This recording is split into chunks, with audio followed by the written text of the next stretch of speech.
अक्सर जब राजनीति जैसे शब्द का जिक्र होता है तो दिमाग में सफेद कपड़े और सर पर लंबी टोपी लगाए कुछ महापुरुष अपने आप प्रकट हो जाते हैं, लेकिन हकीकत में ये तो बस नाम के लिए बदनाम है। पॉलिटिक्स की सबसे तेज आंधी चलती है माया नगरी मुंबई में, जहां पे फिल्म इंडस्ट्री नाम का राक्षस धीरे धीरे मजबूर लोगों के सपने और आखिरी में उनकी जिंदगी को बूंद बूंद निचोड़ लेता है। सुशांत सिंह राजपूत एक टैलेंट से भरे हुए कलाकार जो बिना किसी के सपोर्ट पे सिर्फ अपने मेहनत के दम पर फिल्म इंडस्ट्री के मशहूर सरनेम वाले एक्टर से कंधा मिलाकर खड़े हुए थे, अब वो इस दुनिया को अलविदा बोल चुके हैं। लेकिन दिल पे पत्थर रख के मैं आपको बता दूं कि सुशांत पहले नहीं थे और शायद आखिरी भी नहीं होंगे। कारण हजारों हैं जिनको शब्दों में उतारना असंभव है, लेकिन कुछ बातें हैं जो घटियापंती की सारी सीमाएं लांघ चुकी हैं और उनके पीछे बैठे हुए लोगों की खाल खींचना काफी जरूरी हो गया है।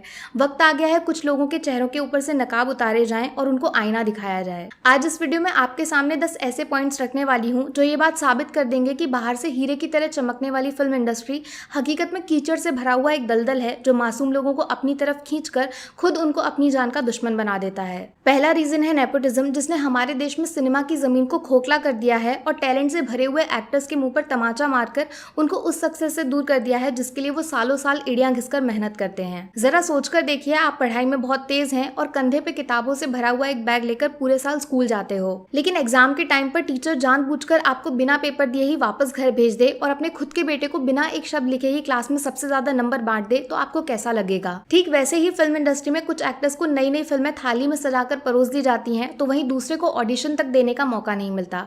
जो इसके खिलाफ आवाज उठाते हैं उनको पागल घोषित कर दिया जाता है या फिर काला जादू का इल्जाम लगा देते हैं। दूसरा रीजन है डुअल नेचर, या फिर शुद्ध भाषा में बोलूं तो दोगलापंती। कुछ मशहूर प्रोड्यूसर्स हैं जिनकी जेब काफी मोटी है और अक्ल उससे भी ज्यादा मोटी हो चुकी है।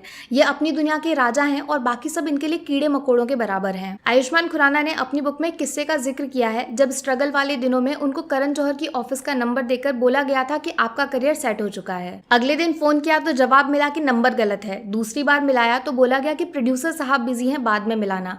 और तीसरी बार जवाब मिला कि हम सिर्फ स्टार्स के साथ काम करते हैं। लेकिन जब आयुष्मान मेहनत के दम पर फिल्मी दुनिया का मशहूर नाम बन गए तो करण साहब ने खुद उनको शो पे बुलाकर फिल्म का ऑफर दिया, जिसको आयुष्मान ने हंसते हंसते मना कर दिया। रीजन आप समझ ही गए होंगे। माने जब तक आपके नाम के साथ फिल्म को जोड़कर फायदा नहीं होगा तो प्रोड्यूसर साहब आपको चाय पे बैठने वाली मक्खी की तरह उड़ा देंगे, लेकिन अगर आपका नाम बिकता है तो वो खुशी खुशी उसी चाय को पीने के लिए तैयार हो जाएंगे। तीसरा रीजन है हमारे देश की नैया डुबोने वाली मीडिया, जो आजकल खबरें दिखाती कम और बनाती ज्यादा है। कौन सा स्टार जिम में किस रंग की पानी की बोतल लेकर जाता है, किसके बच्चे ने आज मुंह से पहला शब्द बोला, या फिर किसने पहली बार किचन में बर्तन धुले, ये इनकी खबरों की हेडलाइंस होती हैं। लेकिन एक चीज गौर की है, खबरों में दिखते वही हैं जिनके नाम के पीछे कपूर खान होता है। बाकी वाजपेयी, सिद्दीकी, हुड्डा से इनको कोई लेना देना नहीं है। क्या सोच रहे हैं ऐसा क्यों? जवाब है हरे रंग वाला नोट, जिससे इनका धंधा चलता है। इसके बदले ही ये जर्नलिज्म की आड़ में प्रमोशंस की दुकान चलाते हैं और कुछ मामूली एक्टर्स को लोगों के बीच में भगवान बना देते हैं। चौथा रीजन है कनेक्शंस यानी चमचागिरी, जिसके सहारे फिल्मों में एंट्री करने के नए नए रास्ते तलाशने की कोशिश की जाती है। फर्क बस इतना है कि अगर आप किसी एक्टर के बेटे हैं तो आपको इज्जत के साथ ऑफिस में बिठाकर कहानी सुनाई जाती है, लेकिन अगर आप बाहर वाले हैं और फिल्मों में काम करना है तो पहले बंद कमरे के अंदर आपको इशारों पे नचाया जाएगा, जिसमें शरीर और दिमाग दोनों को नोच लिया जाता है। फिर भी अगर आप आवाज उठाने की हिम्मत दिखाते हैं और गलत को पूरी दुनिया के सामने लेकर जाते हैं तो आपका करियर हमेशा हमेशा के लिए खत्म हो जाएगा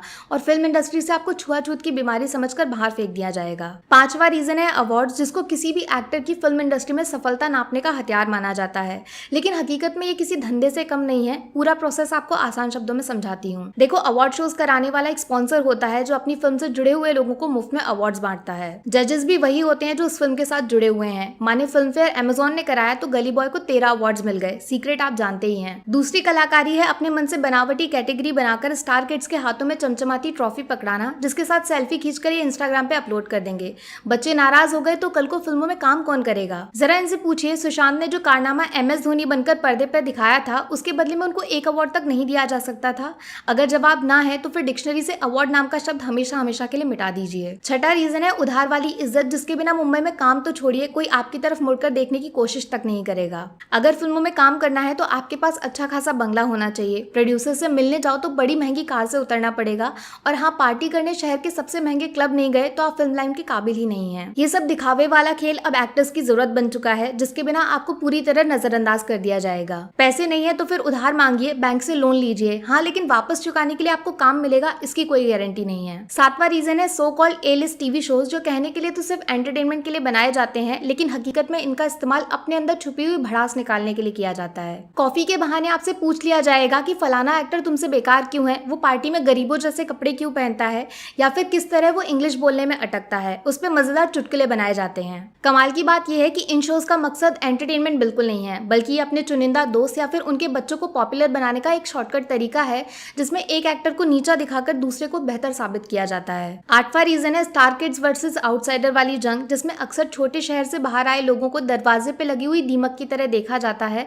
और फिल्में तो छोड़िए, कोई उनसे हेलो हाय करना भी खुद की बेइज्जती समझता है। सोचिए जब रवीना टंडन जैसी पॉपुलर एक्ट्रेस खुलकर इस बात का जिक्र करें कि किस तरह अजीबोगरीब नामों से बुलाकर उनका मजाक उड़ाया जाता था, बीच में ही उनको किसी भी फिल्म से निकाल दिया जाना या फिर झूठ खबर चला के उनकी पर्सनल इमेज खराब करना, तो फिर छोटे एक्टर्स कैसे नर्क से गुजरते होंगे। यकीन मानिए आउटसाइडर्स को एक खिलौने की तरह समझा जाता है, जिनको आसमान तक के सपने दिखाए जाते हैं और कम पैसों में फिल्में करवा के अपना काम निकाला जाता है। उसके बाद उनका फोन उठाना बंद कर दिया जाएगा, ऑफिस में नो एंट्री का बोर्ड लगा देंगे, फिर ये ट्वीट करके पूछते हैं कि आखिर डिप्रेशन हुआ कैसे, एक बार बताया तो होता, थोड़ी शर्म करिए, कम से कम इंसानियत के खातिर मुंह बंद कर लीजिए। 9वां रीजन जुड़ा हुआ है फिल्मी करियर के फ्यूचर यानी भविष्य को लेकर, एक ऐसा सवाल जो हर उस इंसान को अंदर से नोचता रहता है जिसकी पूरी जिंदगी फिल्मों से कमाए गए पैसों पे टिकी हुई है, ना कि दादा परदादा की तिजोरी पे। अगर आपके नाम के पीछे मशहूर सरनेम नहीं लगा हुआ है तो हर दूसरी फिल्म में आपको अपना टैलेंट साबित करना पड़ेगा। अगर एक भी फिल्म फ्लॉप हो गई तो आपके करियर पे फुल स्टॉप लग जाएगा, टीवी के एड तक में 1 सेकंड का रोल नसीब नहीं होगा। वहीं अगर आप कपूर खानदान से हैं तो फिर आप बिना हिट फिल्म दिए सिर्फ फ्लॉप्स देते जाइए, उसके बावजूद आपका भविष्य सूरज की तरह चमकता रहेगा। या फिर गूंगा बनकर बिना डायलॉग्स बोले भी आप सेलिब्रिटीज वाली रेस में दौड़ते रहेंगे। 10वां रीजन किसी और के साथ नहीं बल्कि हम लोग यानी ऑडियंस के साथ जुड़ा हुआ है, जो घटिया से घटिया फिल्म को 200 करोड़ की कमाई करा देती है और अच्छी से अच्छी फिल्म को 2 करोड़ भी नसीब नहीं होते। जब मेहनत से बनाई गई फिल्म बुरी तरह पिट जाती है और टैलेंटेड एक्टर के माथे पर फ्लॉप का स्टिकर लगाया जाता है तो उसका दिमाग किस हादसे का शिकार होता है उसका अंदाजा लगाना भी नामुमकिन है। अगर जुड़वा 2 जैसी फिल्म 130 करोड़ से भी ज्यादा की कमाई कर ले और सोन चिड़िया जैसी मास्टरपीस सिर्फ 4 करोड़ में सिमट जाए